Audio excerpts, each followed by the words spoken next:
Sir, what is 30A? 30A Bharat के संविधान में एक ऐसी धारा है,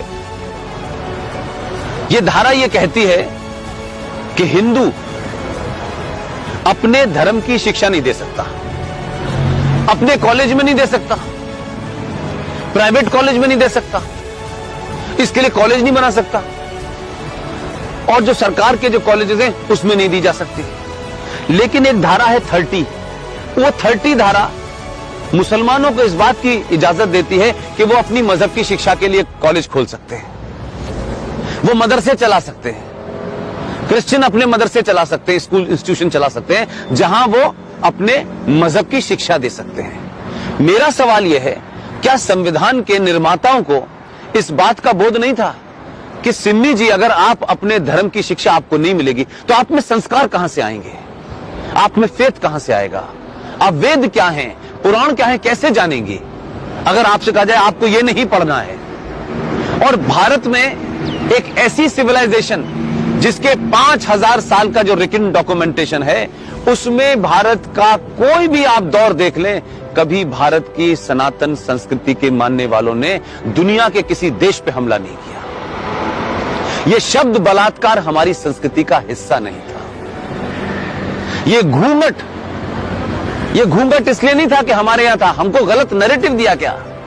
ये भारत के अंदर जब मुगल शासक आए, उनका एक ही एजेंडा था कि जितने गैर मुस्लिम औरतें हैं उनका रेप करके उनकी नस्लों को सुधारना है। ये बलात्कार शब्द हमारे साहित्य का हिस्सा नहीं था, ये तलाक शब्द हमारे साहित्य का हिस्सा नहीं था। हमारी परंपरा और संस्कृति में 7 फेरे जीवन भर के लिए जाते हैं। इस्लाम में शादी is a contract between 2 people, it's a business. आपने शादी मुझसे की और शादी करने के कुछ दिन के बाद आपको लगा कि मैं रहना नहीं चाहती, तो बिजनेस कॉन्ट्रैक्ट है, आपने कॉन्ट्रैक्ट कैंसिल कर दिया। तो आर्टिकल 30A भारत के संविधान से हटना चाहिए। इस देश के 90 से 95 करोड़ हिंदुओं को उनका शास्त्र क्या कहता है, उनका वेद क्या कहता है, इसकी शिक्षा की इजाजत देनी चाहिए। और मंदिरों के ऊपर जो हिंदू पैसा चढ़ाते हैं, यह भी एक लॉ है जो नहीं पता देश को। भारत के जितने भी मंदिर हैं उस पे जो पैसा चढ़ता है वो सरकार के खजाने में चला जाता है। और भारत के मजारों के ऊपर जो पैसा चढ़ता है, जो गुरुद्वारों में पैसा चढ़ता है, वो सारा का सारा पैसा उस धर्म के मानने वालों के पास चला जाता है।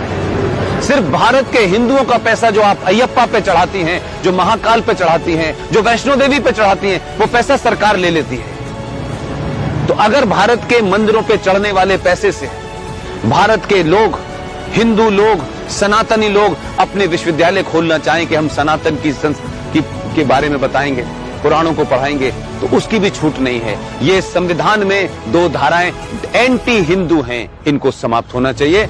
और मैंने कल भी घोषणा की है कि अगले 2 साल में इस